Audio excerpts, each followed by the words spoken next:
Oh, careful. 조심해요. What's my favorite Korean food? I have two favorite Korean foods. One would be. Is this on too?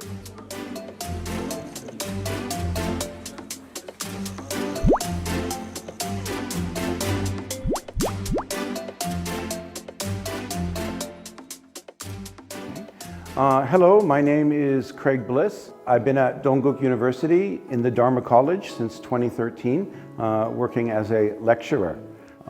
안녕하세요, Craig Bliss입니다. 동국대학교 Dharma College 강사입니다. Most of my career has been in Korea. I completed my undergraduate degree. And then I went into a graduate program. And after I completed my master's degree, I came to Korea to experience the country. And so that's really how I started my career. I didn't really develop my teaching career in America. I started my teaching career here in Korea. Participation style of Korean students. One thing that's necessary, especially in a language arts classroom, is to make sure that you have a clear aim for each activity. And if you can express the aim for the students and you can scaffold that aim, then the students can participate fully within the language activity. Our classes aren't really discussion classes. We're not talking about esoteric topics or anything. We're practicing specific language skills or a specific language theme. Therefore, you need to make sure each student knows clearly what their role is and what the aim is. And once they know that, then participation of the students happens quite naturally.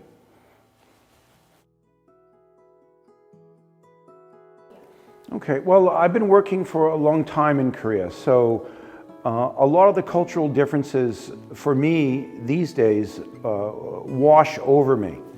But one thing that always impresses me culturally is that just how wonderful and amazing the students are. And as a teacher, you really have to match that quality because you have such high quality students. As a teacher, you really have to match. You have to match that. So you really have to be on your game. You have to be doing well. If they see you're not performing, they'll know it right away. And so you always have to be trying your best, being diligent, and trying to make the lesson worthwhile for your students, and that's something the students have taught me as a teacher, that I always need to be, trying my best, because I find the students are always trying their best, and I really need to match that. Okay, to build communication with students, you need to trust the students. You need to believe in the students, and you need to believe in their abilities. You also need to meet the students' expectations of the class, of the material, be transparent with grading, and that trust helps foster good communication. But you also have to see the students more than just students in your classroom. You have to see the students in terms of the community, right? They're in your class, but they're also part of the Dongguk University community. But they also have families. They have fathers and mothers that love them and want the best for them.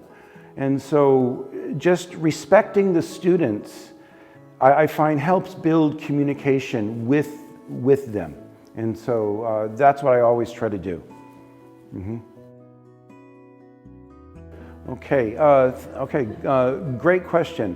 I always try to design my lectures so When the students leave the classroom at the end of the day, they're walking out with a piece of knowledge that they can use. And I find that very important. In lectures, you kind of have to make a balance between learning and a good classroom atmosphere, a good vibe in the classroom. And so if it's too vibey, then there's not much learning going on. But if it's too much learning, then it gets very boring. And so you really got to strike that balance between a vibe and the atmosphere in learning. And so I find it really important that my students leave the classroom, when they walk out that door, that they've learned something, but hopefully they've also had a good time learning. And I try to design my classes that way. Well, my goal is to continue and put effort into being a good educator for the students. That's ultimately my goal. I want to have a positive experience on my students. I want them to feel that my class is worthwhile in taking, that they're learning, that they're experiencing a fresh take on the English language, that they're developing their skills. And so my goal is just to continue to be an effective educator. And that's my aim. That's really my aim. Mm-hmm. Yeah, this isn't really about my classroom or even about the university per se, but because you're young and you have time and health, try to do something heroic with your life early.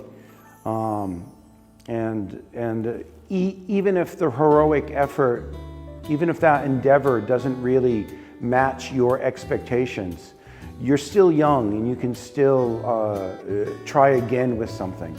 But since you're young, you're healthy, you have time, really try to do something heroic because you can at this age. And also maybe another point is, people have secular lives, but also to really strengthen yourself, I think it's important to have a spiritual side of yourself too. So if you have a strong secular goal and you have a strong spiritual life, then you become quite invincible that way. And I think you need to foster both of them to be really strong, especially in this day and age. You need, strong secular skills, but also you need a core, you need a foundation, you need a worldview, and that often speaks to a spiritual side. What's my favorite Korean food? I have two favorite Korean foods.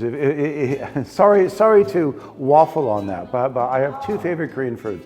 One would be galbijim. I really like that. And also I like, there's a pancake, nokdujang. So I really like nokdujang, and I really like galbijim. Mm-hmm. Yeah. Mm-hmm.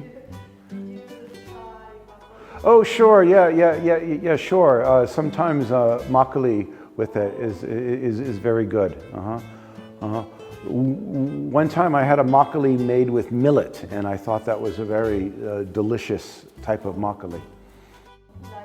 Okay, I would much rather prefer to teach at 6 p.m. rather than 9 a.m. Yeah. Although I have many times have 9 a.m. classes, but I prefer more of an afternoon or to an early evening schedule.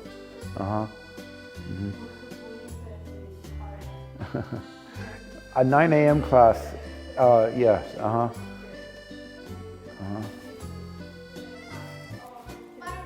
Okay, all right, yay.